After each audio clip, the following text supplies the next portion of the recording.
This video is for anyone looking to jumpstart their creative business in 30 days. Over 1,500 people have downloaded my creative business checklist and have learned how to make money doing something they love. I'm walking you through my tips and tricks, and we'll go through the mistakes I've made so that you don't have to. My name is Chris Pieta, and I teach creative business and I run a production company. Why should you listen to me? My production company has just passed 6 figures for the year, and we're only halfway through it. Now, if you want to do the same, this video is for you. Now, this video is going to be a little different than all my others. It's very long and it's unscripted, but if you want to learn how to jumpstart your creative business, strap in. So I've got the checklist right here. If you don't have this, it's in the link down below. You can grab it, follow along, and enjoy. I know already 1,600 of you have downloaded this checklist, so you've probably read it. But if you're one of those people that don't have it, just grab it down below. All right, let's get started. So on the first page, we have who is this for? So if you've been doing photography or any creative work really for a couple of years now, and you want to take it to the next level, this is the best checklist to use. So this means that you're pretty proficient at your craft, you do good work, and maybe people have paid you in the past. Maybe you've done an engagement shoot, maybe you've done a small shoot for a coffee shop, maybe you've done some headshots, just stuff kind of all over the place, but you haven't really pursued clients out per se. Maybe someone's just slipped into your Instagram DMs and asked if you do portraits or asked if you can photograph their coffee. This guide is for you. If you've made zero money from it, that's fine. If you made some, that's great. So who am I? My name's Chris Pieta. I'm sure you already know a bit about me, but I basically quit my 9-to-5 to pursue photography full time, and these are the steps that I wish I had when I was starting my journey.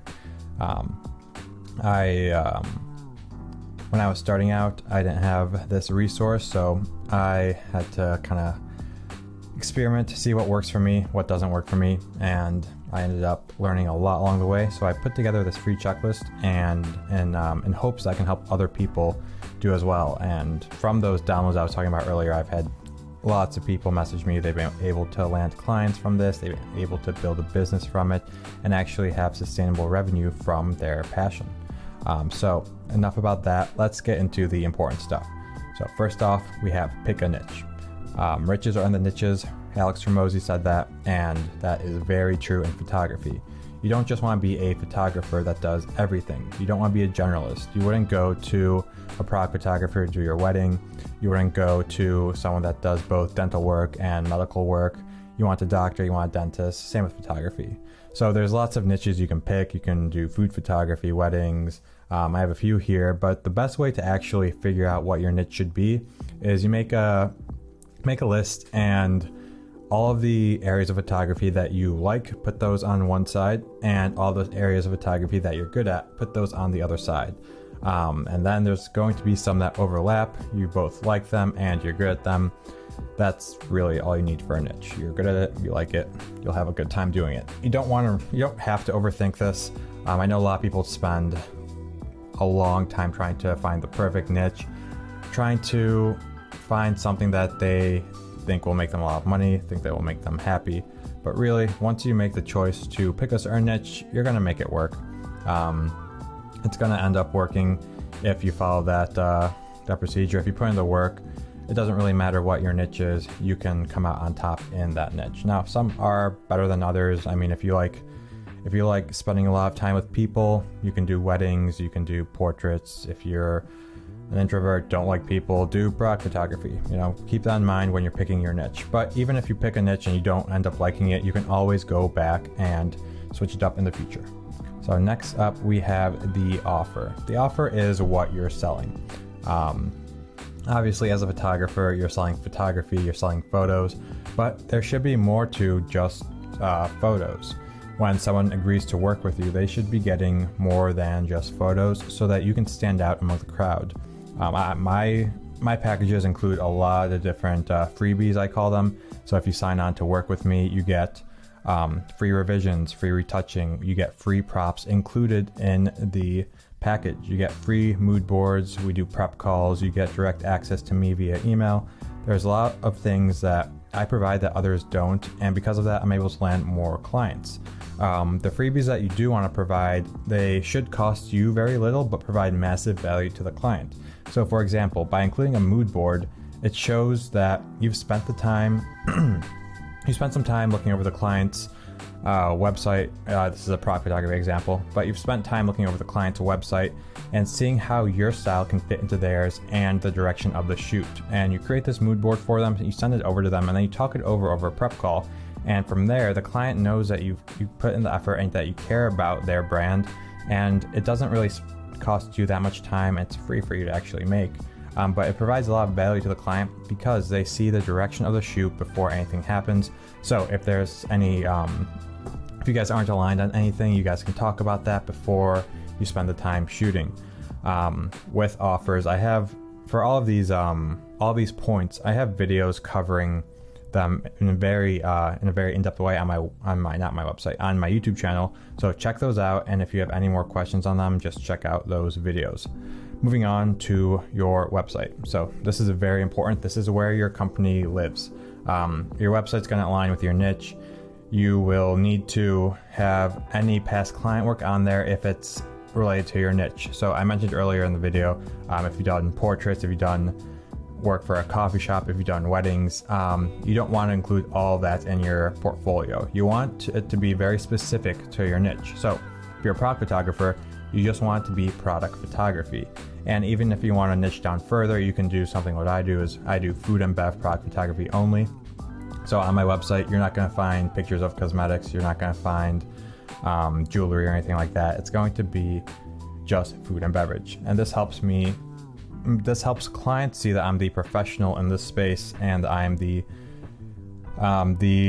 choice that they should go for. You know, they only see that one niche on there and they think that I'm the expert here, and I am. And this, my niche down portfolio, really helps with that. Now, if you've had clients in the past, you may have some credibility to back up that you're actually good. So having a portfolio is great. Having credibility and a portfolio is even better because you have those client testimonials on there that say, John is a fantastic photographer to work with. You know, having testimonials provides you a social credibility, and people look for that. If you go on Amazon, you want to see reviews of the product, right? You see a lot of pretty pictures of it, but then you want to see other people that have experienced it, that have used it. You want to have some positive credibility for yourself. And if you have zero of this, that's fine. But once you do get your first client, the first thing you should ask for after everything's been taken care of is a testimonial. So this can be an easy Google review. You can create a page on Google for your business. Very easy to do that. And then just link clients to that. And if you're having trouble getting testimonials, you can provide some incentive. So if you leave me a testimonial, I will give you an extra photo from the shoot that I didn't edit. So something simple like that. The credibility will go a long way into you landing more clients. Professionalism, I have this on here because there's lots of photographers that are just not professional, so you need to be professional. It's just non-negotiable. Early on, it's going to set you apart if you're competing with veterans in the industry. There's a lot of old photographers that are not very nice to their clients, but as a newcomer, you need to compete with them, and by being professional, you will stand out.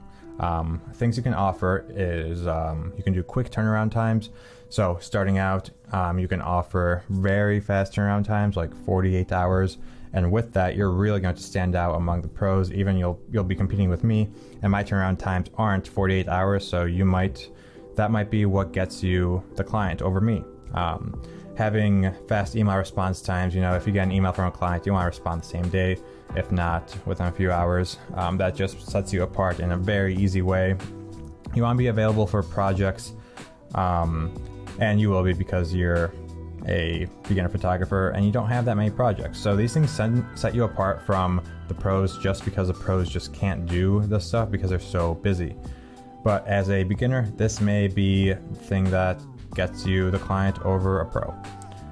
One last thing for the important stuff here is offering a guarantee. So this can be a money-back guarantee, and when you start out, this will just make it so that there is very little risk with people working with you. If you're able to offer a guarantee and actually do good work, that's going to be amazing for your business, because most of the pros, they're not offering a money-back guarantee. If someone sees this and they're hesitant about working with you, they see the guarantee and they're like, okay, well, we're not 100% sure because they don't have any credibility on their website, but they have this guarantee. So, well, the worst thing that can happen is we waste some time, but we also get our money back, and we get the experience of working with this new photographer. And even worst case scenario, let's say the shoot doesn't go to plan, they don't really like the photos and they want their money back, you still get that awesome content for your portfolio, and you're going to be building out your portfolio anyways, doing mock shoots early on, so it's not that bad having to give them their money back.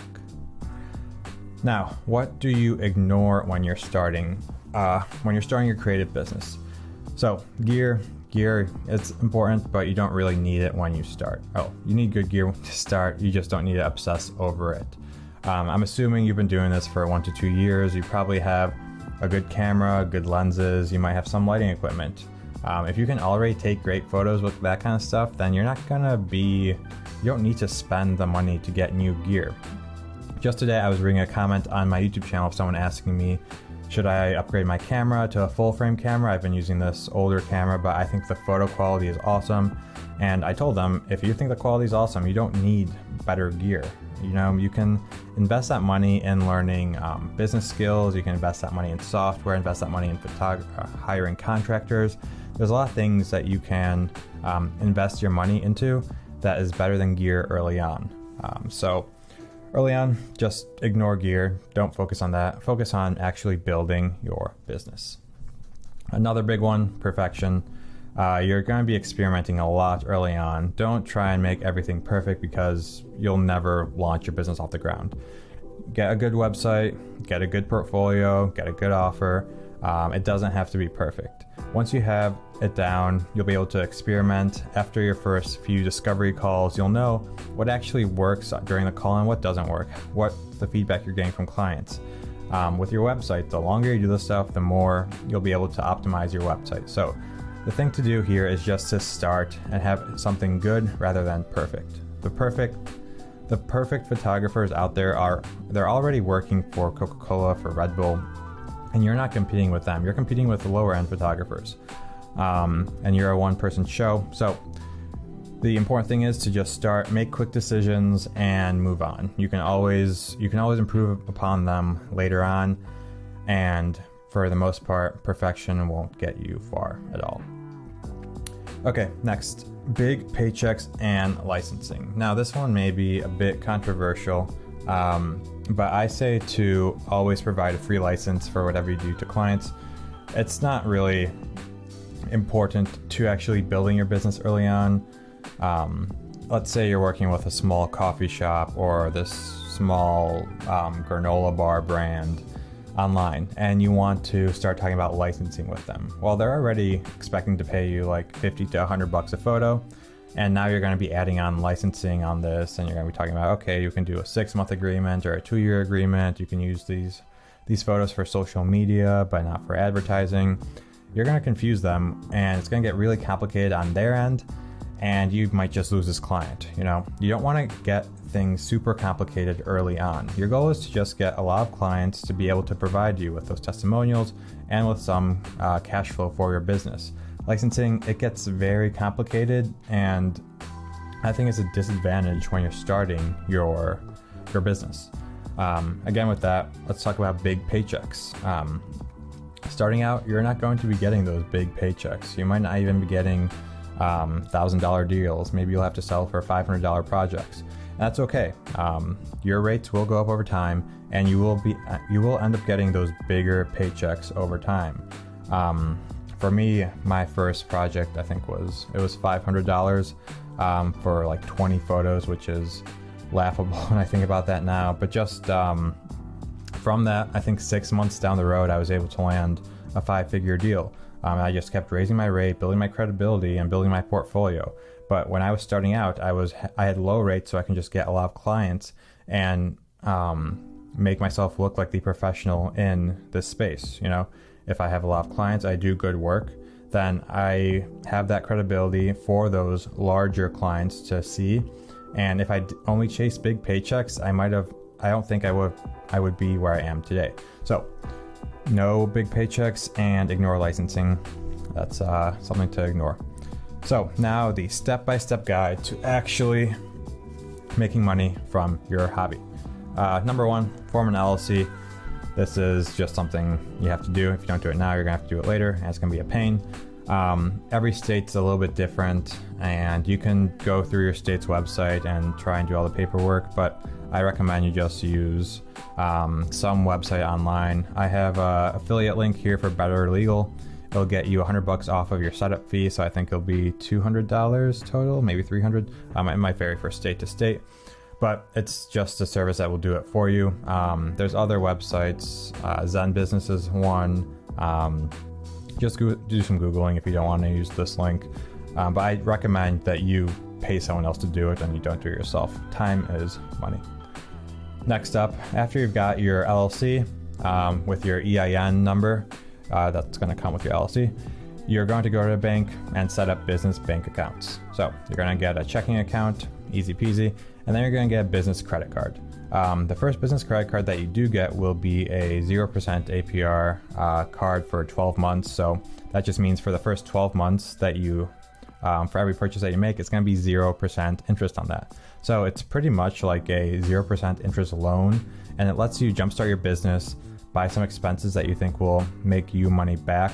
And as long as you make a profit in those first 12 months, you will be able to pay off that card. This is not financial advice, but it's just a way that you can. This is what I did, but it's not legal advice or financial advice, but it helped me, all I'm saying. Okay, after we got our checking account and business credit card, let's talk about business insurance. Just cover yourself. I use full frame insurance. I pay, it's like $240 a year, and it covers my gear. It covers any liability I have with clients in case I get sued, stuff like that. Depending on the area of photography that you're doing, this will be more or less important. So if you're doing events and you're flying drones inside of buildings and you crash your drone into expensive glass and breaks, the insurance will cover that. But if you're doing product photography in your bedroom, it's not as important, but it's still worth the money. Yeah, so I use full frame, not affiliated, just what I use. There's other companies out there, but do your own Googling for that. Now, business name, I wouldn't use your first and last name. I used to call my production company Chris Pieta Photo. I changed that because it made my business difficult to scale. Now it's Pieta Productions, and it's more, when clients see that, it just seems more professional. It seems like an actual company rather than a freelancer providing you the work, and usually companies are able to charge more than freelancers. Plus, once you start getting contractors, once you start getting your own employees, it'll make it way easier to scale the business. Now I know I do have a copyright Chris Pieta LLC here, but this is just the LLC name. Your actual business name you can file as something else, doing a DBA, doing business as form. You just file that with your state and you're able to change your name later on, but it's better to just start with something and use that. It doesn't really matter what the name is. I don't think it's super important. Some people obsess over this. Pick something that you like. Look what other people that are more successful than you are doing and do what they're doing. All right, social pages. Once you start your business, you need social pages. Instagram, TikTok, Facebook, LinkedIn, all of these. You should be creating these. So for Instagram, you can post your portfolios. TikToks, you can do behind the scenes.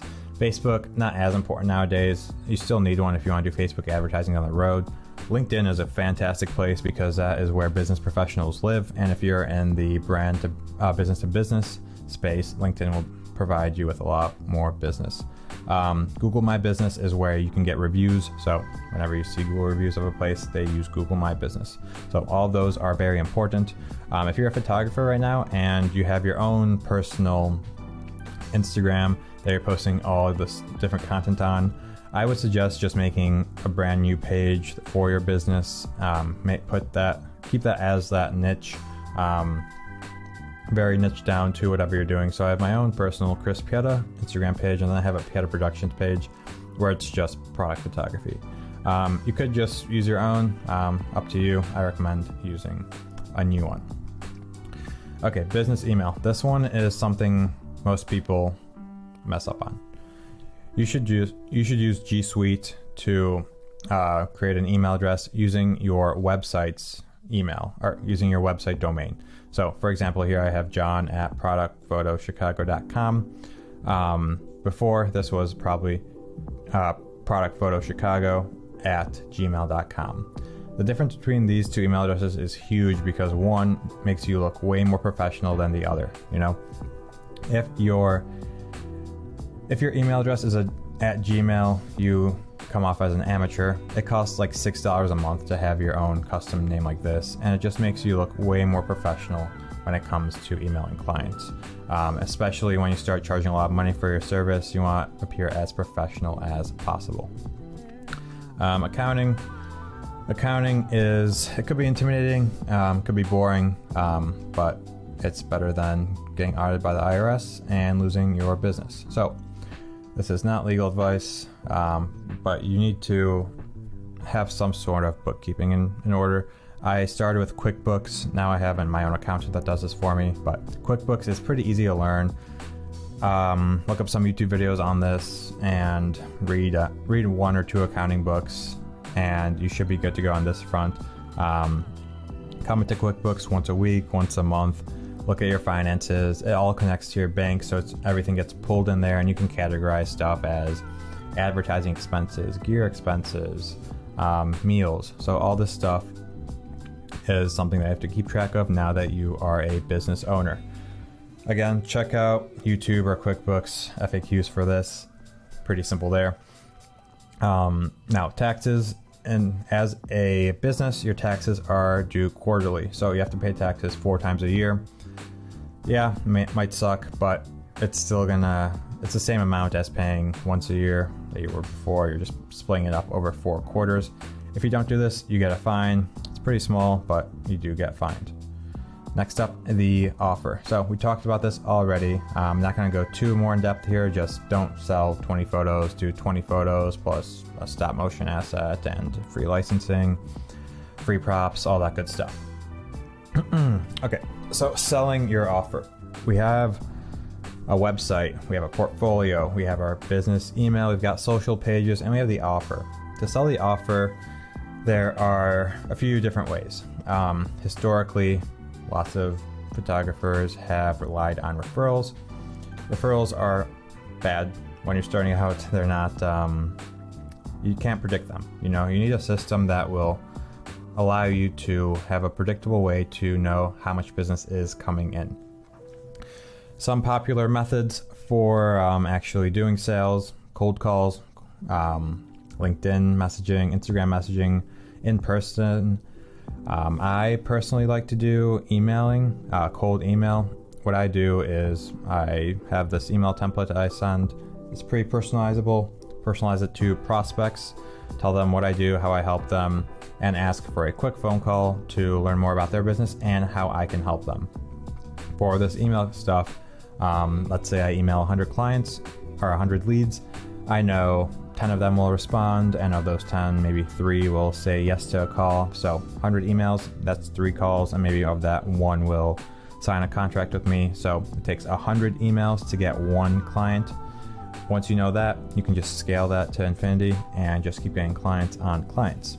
And on the other hand, referrals, you can't scale that unless you have some sort of referral program in place, but that's not, it's a bit advanced for this checklist. So cold email is my recommended one, but depending on your niche, Instagram DMs, cold calling, all that is valid. Once you do hop on that call, there are other scarcity or other advanced sales techniques that I listed here. Scarcity is one. You just make it hard for people to work with you, or not hard.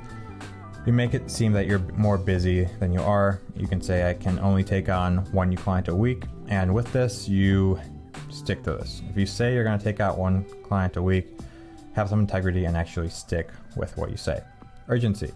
Another one you can do is say this offer is only valid until Friday of this week, and then our prices go up, or then we can't offer those free bonuses.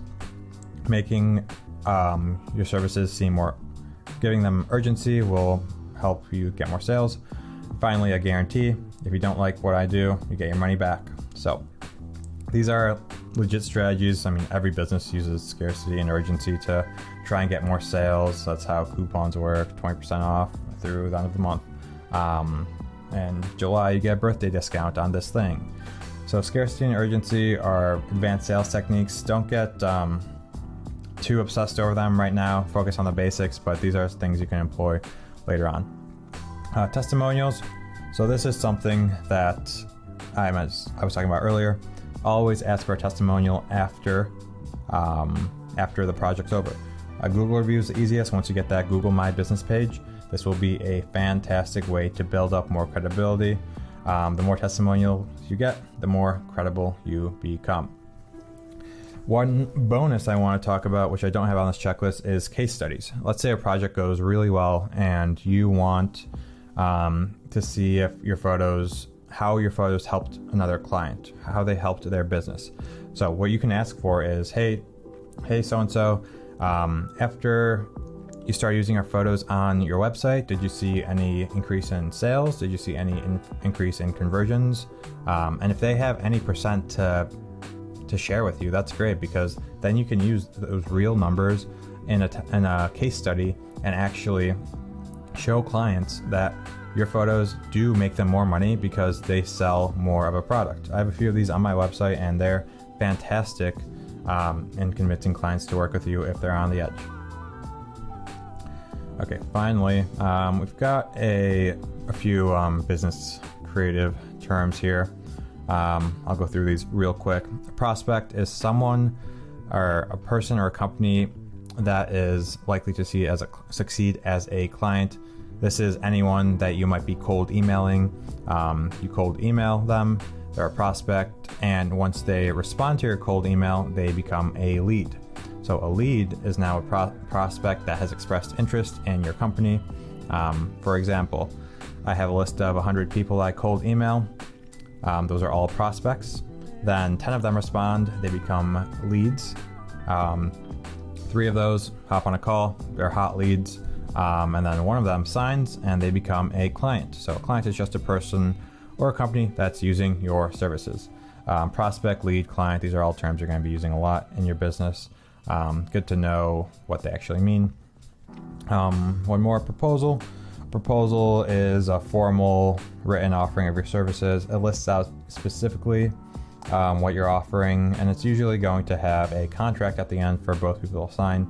So after a sales or discovery call, I'll send over a proposal to the client, writing out what I'm offering them, what they're going to get for my services, how much it costs, all that stuff. I have a whole video on this on my YouTube channel. Go check that out if you need more help on a proposal.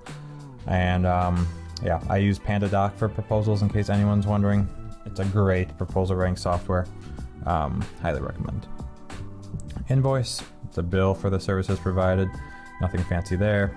A retainer, it's a agreement to work together for an extended period of time or for multiple projects. So my retainers are usually monthly, so I will say every month you get 10 photos and a video for $1,000, something like that. And it's going to last for 6 months. So all those terms within a retainer can be negotiated, the price of your services, the length of contract, all that stuff. Retainers are great because you can also convince clients to get them by offering a discount. You can say, usually this costs $2,000, but if you want to do a month-to-month retainer, it's going to cost you $1,500. So there you offer a 25% discount, and you make less money, but you're guaranteed to have this client for 6 months or so. Got it? Okay, and finally here we have deliverables. Deliverables are just the final product that you're delivering to the client as agreed upon. So this could be photos, videos, logos, depends on what services you're offering. For me, the deliverables are always photos. I do stop motions and videos as well, but overall, we just refer to those as deliverables. So that was a pretty quick summary of this checklist. Again, if you don't have this, go download it. Keep it on hand for starting your business. I do have Oh yeah, that's it. There's this course at the end of it. It's free. It'll just break this down even further, show you how to get your first paying clients. If that's something of interest, check that out. If not, my name's Chris Pieta. Thank you for watching. There's more videos over here if you want them. Highly recommend watching them. I'll see you in the next one.